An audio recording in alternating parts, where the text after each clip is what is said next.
आपण जे 3 घटक पक्ष आहोत त्यातला मोठा पक्ष आपण आहोत.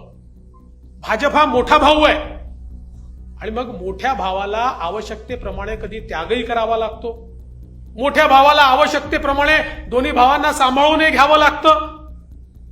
त्यामुळे ही जबाबदारी आपल्याला पार पाडावी लागेल. फडणवीसांचं हेच विधान राज्याच्या राजकारणातली भाजपची अगतिकता सांगण्यासाठी पुरेसं आहे असं म्हटलं तर वावगं ठरणार नाही.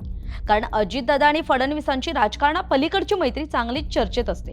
त्यातच 3 महिन्यांपूर्वी म्हणजेच 2 जुलैला अजितदादा राष्ट्रवादीतल्या आमदारांचा एक मोठा गट सोबत घेऊन शिंदे फडणवीसांच्या सरकारमध्येच म्हणजेच सत्तेत सामील झाले. त्यानंतर अजितदादांसोबत आलेल्या 8 जणांनाही मंत्रिपदं देण्यात आली. त्यामुळे शिंदे गट आणि भाजपातल्या मंत्रिपदासाठी इच्छुक असलेल्यांमध्ये अस्वस्थता निर्माण झाली. पण शांत बसण्याशिवाय त्यांच्याकडे काही पर्याय नाही. आता अशातच बुधवारी म्हणजे 4 ऑक्टोबरला मुख्यमंत्री सचिवालयाकडून राज्यातल्या 12 जिल्ह्यांच्या पालकमंत्र्यांची सुधारित यादी जारी करण्यात आली.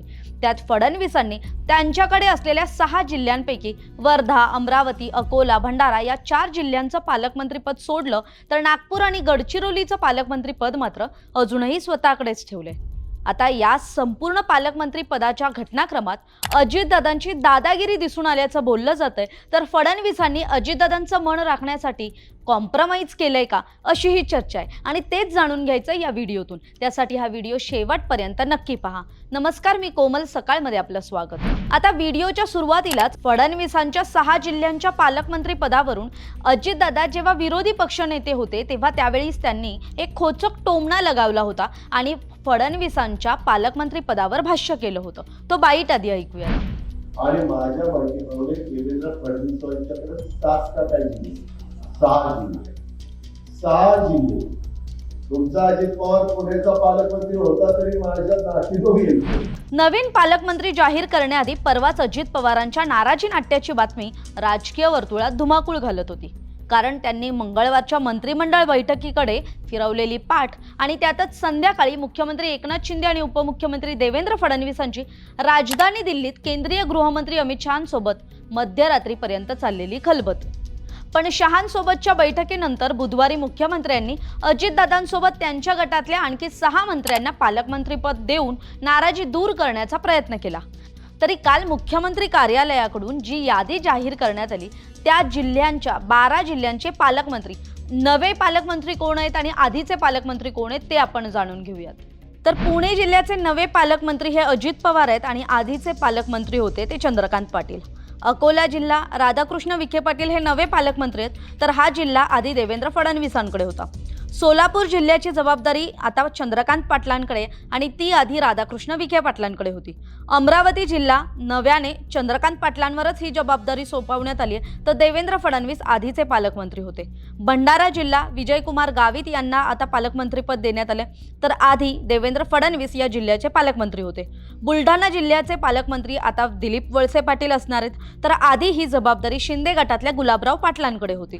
कोल्हापूरचे नवे पालकमंत्री हसन मुश्रीफ असणार आहेत तर आधी ही जबाबदारी शिंदे गटातल्या दीपक केसरकरांकडे होती. गोंदिया जिल्ह्याचे नवे पालकमंत्री हे धर्मराव बाबा आत्राम यांच्याकडे आहे तर आता आधीचे पालकमंत्री होते ते सुधीर मुनगंटीवार. बीड जिल्ह्याचे पालकमंत्री आता नव्याने आहेत ते म्हणजे धनंजय मुंडे तर आधी अतुल सावे यांच्याकडे ती जबाबदारी होती. परभणी जिल्हा आता नव्यानं संजय बनसोडेंकडे देण्यात आलाय तर आधी तानाजी सावंत या जिल्ह्याचे पालकमंत्री होते. नंदुरबारचेही पालकमंत्री बदलण्यात आलेत. अनिल भाईदास पाटील यांच्याकडे आता पालकमंत्री पदाची धुरा असणार आहे तर आधी विजयकुमार गावित हे नंदुरबारचे पालकमंत्री होते. वर्धा जिल्हा सुधीर मुनगंटीवार यांच्याकडे आता असणार आहे तर आधी तो देवेंद्र फडणवीस यांच्याकडे होता. त्यामुळे अजित पवार गटातील आमदारांना आणि मंत्र्यांना पालकमंत्रीपद देण्यासाठी फडणवीसांनी स्वतःकडचे 4 जिल्हे सोडलेत. याशिवाय भाजपच्या राधाकृष्ण विखे पाटील, विजयकुमार गावित, सुधीर मुनगंटीवार आणि चंद्रकांत दादा पाटील यांना त्यांचे पूर्वीचे जिल्हे सोडून नवीन जिल्ह्यांची जबाबदारी देण्यात आली आहे. म्हणजे चंद्रकांत पाटलांबाबत बोलायचं झालं तर ते मूळ कोल्हापूरचे असले आणि पुण्यातल्या कोथरूड मतदारसंघातून आमदार असले आणि आधीचे पुण्याचे पालकमंत्री असले तरी त्यांची आता उचलबांगडी करत त्यांना अमरावती आणि सोलापूर जिल्ह्याचं पालकमंत्री करण्यात आले. त्यामुळे आता चंद्रकांत दादांच्या या उचलबांगडी मागणीची सुद्धा राजकीय वर्तुळात उलटसुलट चर्चा सुरू आहे. तर शिंदे गटातल्या दीपक केसरकरांकडून कोल्हापूरचा पालकमंत्री पदाचा कारभार काढून तिथे हसन मुश्रीफांना पालकमंत्री करण्यात आलंय. याशिवाय राष्ट्रवादीकडून नाशिक आणि रायगड जिल्ह्याच्या पालकमंत्री पदासाठी सुद्धा आग्रह धरला जातोय. पण दोन्ही जिल्हे शिंदे गटाकडे आणि तिथला तिढा अजूनही कायमच आहे. कारण रायगड जिल्ह्याचे विद्यमान पालकमंत्री हे उदय सामंत असले तरी शिंदे गटाकडून भरत गोगावले आणि राष्ट्रवादीच्या अजितदादा गटाकडून आदिती तटकरे हे या इच्छुक आहेत. त्यातच येत्या लोकसभा निवडणुकीच्या पार्श्वभूमीवर रायगडमधून अजितदादांना सुनील तटकरेंना उमेदवारी द्यायची. त्यामुळे रायगडचं पालकमंत्री पदही आपल्याला मिळावं अशी राष्ट्रवादीच्या अजितदादा गटाची मागणी आहे. तर नाशकातून सध्या शिंदे गटाचे दादा भुसे हे पालकमंत्री आहेत आणि तिथून छगन भुजबळ इच्छुक असल्याचं बोललं जात आहे. तरी शिंदे गट नाशिक आणि रायगडचं पालकमंत्री पद सोडायला तयार नाहीये. त्यातच सातारा जिल्ह्याचाही तिढा अजूनही कायम आहे असं बोललं जातंय. कारण सातारा जिल्ह्याचं पालकमंत्री पद सुद्धा शंभूराज देसाईंकडे आणि तेही शिंदे गट सोडायला तयार नाहीये. त्यामुळे आता या जिल्ह्यांच्या पालकमंत्री पदांमध्ये कोणताही बदल तुर्तास तरी करण्यात आलेला नाहीये. एकीकडे शिंदे गट आपली पालकमंत्री पदं जपून ठेवण्यावर आग्रही असताना फडणवीस मात्र अजितदादांचं मन राखण्यासाठी कॉम्प्रोमाइज करताना दिसतायत अशी चर्चा राजकीय वर्तुळात जोर धरते. त्यामुळे आपल्याला याविषयी काय वाटतं हे आम्हाला कमेंट करून नक्की सांगा आणि अशाच राजकीय घडामोडींसाठी सकाळचं YouTube चॅनल सबस्क्राईब करायला विसरू नका. धन्यवाद.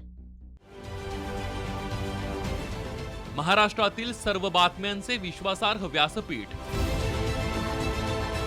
सकाळच्या सर्व सोशल मीडिया प्लॅटफॉर्मला लाईक, फॉलो आणि सबस्क्राईब करा. तसंच सर्व नोटिफिकेशनसाठी बेल आयकॉन प्रेस करायला विसरू नका.